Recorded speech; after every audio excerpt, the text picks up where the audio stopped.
presentation, and we've had it.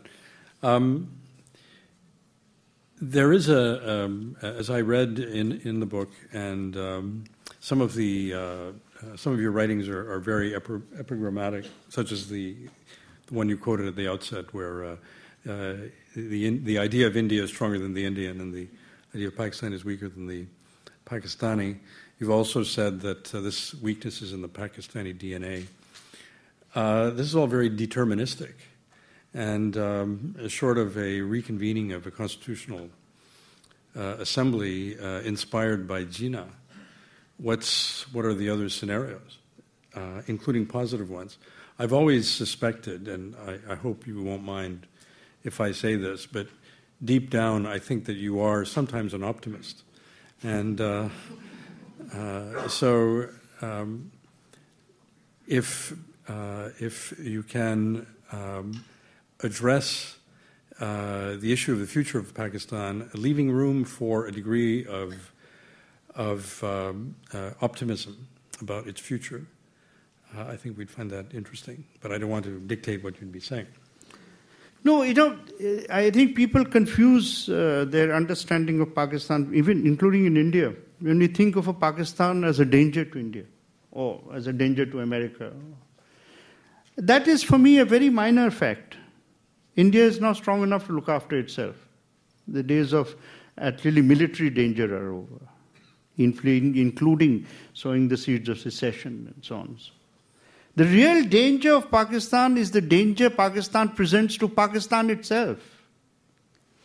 180 million people, who will soon be 200 million people. If a land of 200 million people becomes toxic, then you cannot expect that the environment will remain, oblivious or not be contaminated by it. Now, that's the problem. Now, I could not come to a theory by creating facts. There is nothing in the narrative which I've had to create.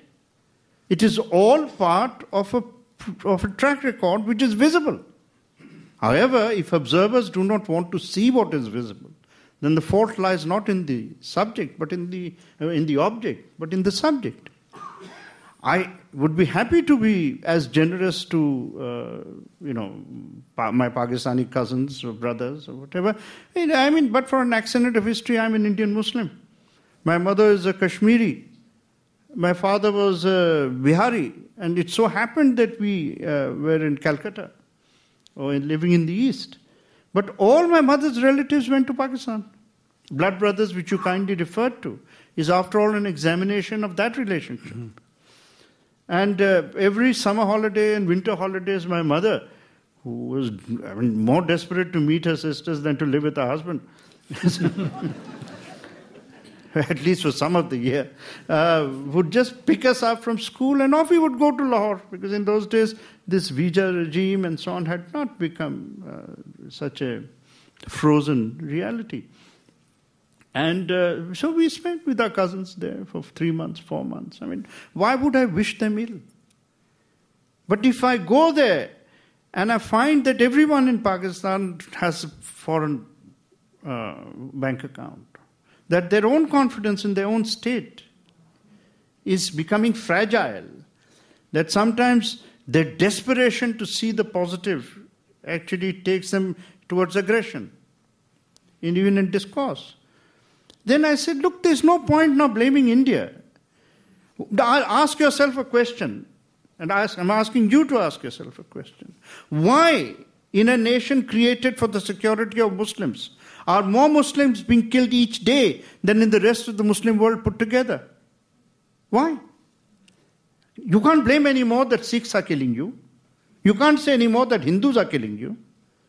It's fellow Muslims are killing Muslims. Why?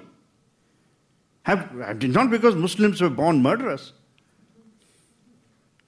but because the nature of the state has created mafias which are in the name of faith. They've created a culture of mass murder for which nobody is ever held accountable. Shall I narrate the number of jihadi groups who have conducted massacres and are walking around. America has offered $10 million for Hafiz Zaid. And what happens in Pakistan? Everybody laughs. Or rises to the defense of somebody who has been convicted, literally, of being a terrorist by the United Nations. And yet, I don't understand this, frankly. Why this sense of generosity is being provided, not to Pakistan, but to people who are terrorists and declared terrorists. This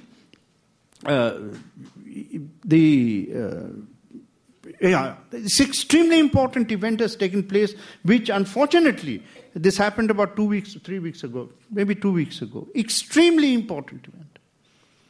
And which has really not been reported as yet. I can't understand why. I mean, there are enough journalists, Canadian journalists and American journalists. In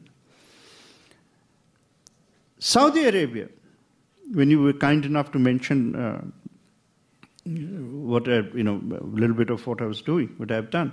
In 2005 or something, 6, King Abdullah invited me to be one of the members of a 20-member group to write the agenda for the future of the Muslim world. And this conference took place in Mecca. Therefore, symbolically, he had raised this meeting. So, I mean, I've seen Saudi Arabia. And, two nations, if ever two nations have been not only ideologically together, but tremendous strategic partners. After all, look at what the Saudi-Pakistani partnership has achieved. If you look at it, they fought together against the Soviet Union. Tremendous partnership. They've created Taliban. Never forget that only 3 nations recognize Taliban: Saudi Arabia, Pakistan, and UAE. Iran did not recognize Taliban. So, in any case, you can add to. Mm-hmm. And this strategic partnership, for the first time, has cracked under the pressure of the Fourth World War, which is the war on terror. Because Saudis have handed over one of the principal accused of the Mumbai terrorist attack, a chap who worked with the Lashkar-e-Toiba, which is Hafiz Zaid, who was in the control room directing. Abu Jundal, his name is actually, he's defected from India and went there. And he has been handed over by the Saudis. It has shocked what might be called the underclass of terrorism, because they again had assumed in their mind that there would be safe sanctuary in Saudis. And the Saudis knew that handing over to India, you can imagine it was going to blow apart the Pakistan defense on that they had no involvement. Because this chap is singing like all the birds of Vancouver put together. He's providing evidence of ISI involvement. It's all there, I'm sure Dennis Headley. He's provided similar evidence, but with less knowledge, because Headley had little less to do. So even Saudis are telling their friends, it is not that the Saudi-Pakistan relation is going to collapse. Not at all. They will remain the most important allies for each other. But even the Saudis are telling Pakistan, enough. But Washington can't find the ability to say so.